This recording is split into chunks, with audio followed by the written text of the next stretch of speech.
Welcome to Tamil Nadu பாரம்பரிய சமையல்.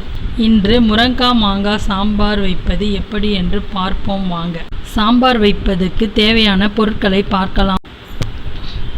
நம்ம இப்போ ஒரு குக்கர் எடுத்து 100 கிராம் துவரம்பருப்பை போட்டு 2 பெரிய டம்ளர் அளவு தண்ணி ஊற்றிட்டு பருப்பு நல்லா வேகன்னா 2 ஸ்பூன் எண்ணெயை ஊற்றி சிறிதளவு மஞ்சத்தூள் போட்டு குக்கரை மூடி வச்சிடணும்.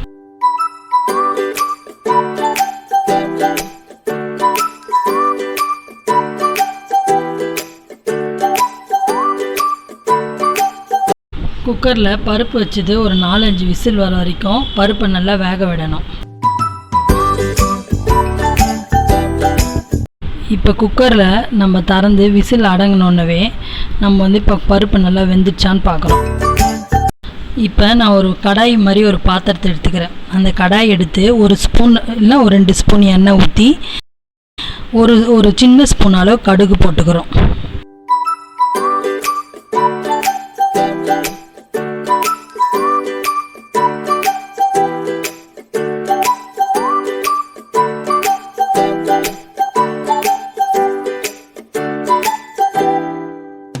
இப்போ நான் ஒரு 2 வெங்காயம், பெரிய சைஸ் வெங்காயம் 2 வெங்காயம் எடுத்திருக்கேன். அதை நீளமாக கட் பண்ணி அந்த கடு பொரிஞ்சோடனே அந்த வெங்காயத்தை எடுத்து நம்ம இப்போ போடுறோம்.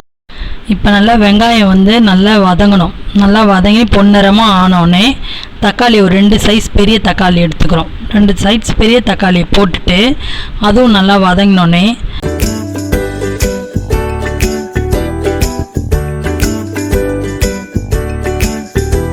வெங்காயம் தக்காளி வதங்கினோன்னவே நம்ம என்ன பண்ணுறோம், ஒரு 2 சைஸ் பெரிய முருங்காவை எடுத்து வச்சுக்கிறோம்.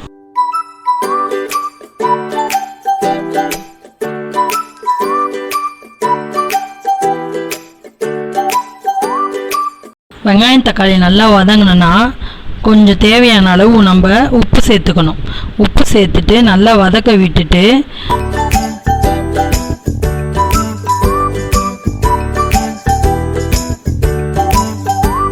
இப்போ நம்ம வெங்காயம் தக்காளி நல்லா வதங்கினோடனே அதில் என்ன பண்ணுறோம், பருப்பு வேக வச்ச பருப்பு தண்ணி எடுத்து ஊற்றிக்கணும்.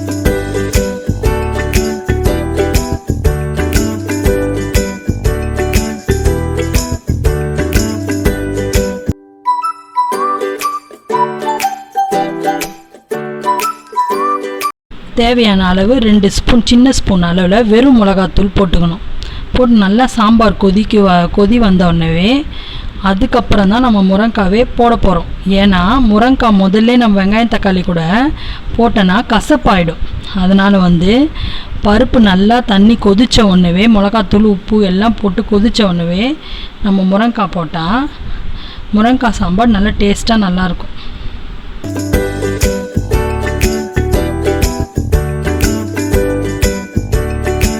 இப்போ நம்ம முருங்காய் போட்டோடனே சாம்பார் நல்லா கொதி வரணும்.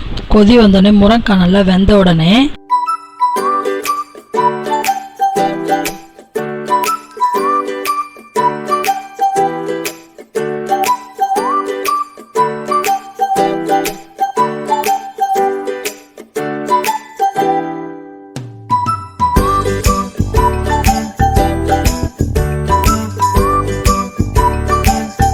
இப்போ நல்லா முருங்காய் வெந்த உடனே முருங்காய் வேகிற வரைக்கும் ஒரு சின்ன கிண்ணத்தில் ஒரு 1/2 டம்ளர் தண்ணி ஊற்றி கொஞ்சோண்டு புளி ஊற வச்சுக்கிறோம்.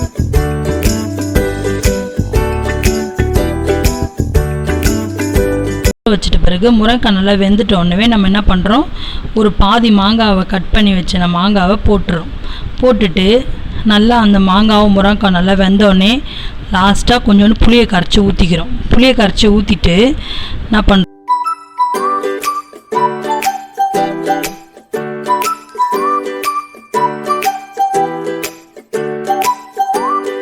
தட்டை போட்டு மூடி நல்லா சாம்பார் கொதிக்க விடுறோம்.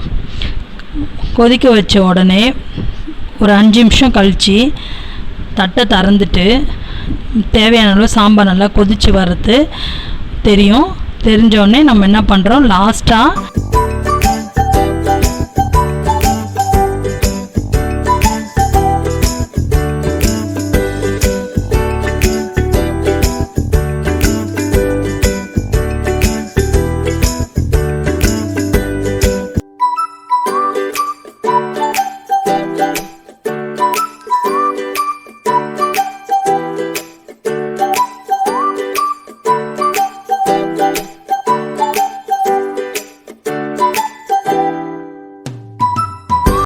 இப்போ நம்ம முதல்ல வேக வச்ச பருப்பை நல்லா மத்தால் நல்லா கடைஞ்சிக்கிறோம். கடைஞ்சிட்டு அதுக்கப்புறம் அந்த பருப்பை எடுத்து இந்த மாங்காய் முருங்கைக்காய் நல்லா சாம்பார் நல்லா வெந்துட்ட உடனே அந்த பருப்பு தண்ணியை அதில் ஊற்றிக்கிறோம். ஊற்றிட்டு நல்லா சாம்பார் கொதித்த உடனே 2 ஸ்பூன் சாம்பார் பவுடரை நம்ம ஆட் பண்ணிக்கிறோம். ஆட் பண்ணிவிட்டு சாம்பார் நல்லா மூடி விட்டு கொதிக்க விடணும். நல்லா கொதித்த உடனே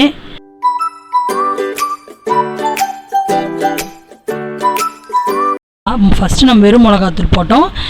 சாம்பார் பவுடர் அரைக்கிறது எப்படின்னு உங்களுக்கு தேவைன்னா கமெண்ட் பண்ணுங்கள். இப்போ கடைசியாக நம்ம என்ன பண்ணுறோம், சாம்பார் பவுடர் போடுறோம். சாம்பார் பவுடர் போட்டு சாம்பார் பவுடர் இருந்தால் சாம்பார் பவுடர் போட்டுக்கலாம், இல்லைன்னா வெறும் மிளகாத்தூளோட உங்களுக்கு தேவையான காரத்தோடு விட்டுடலாம்.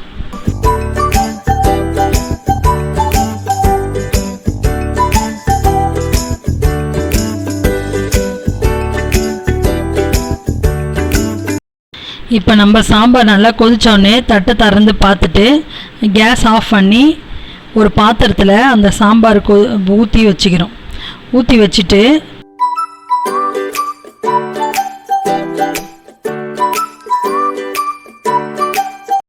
ஒரு தாளிக்கிற கரண்டி எடுத்து 1 ஸ்பூன் அளவு எண்ணெய் ஊற்றிட்டு லைட்டாக கொஞ்சம் ஜீரகம் போட்டுறோம்.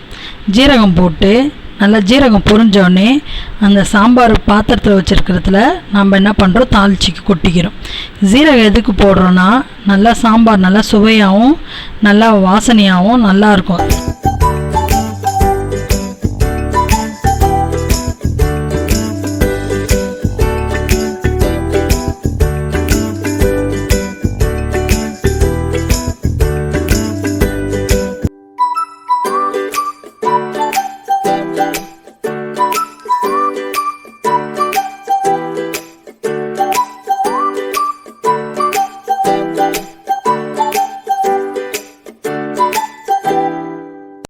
இப்போது நம்மளுக்கு தேவையான முருங்கைக்காய் மாங்காய் சாம்பார் ரெடி ஆயிடுச்சு.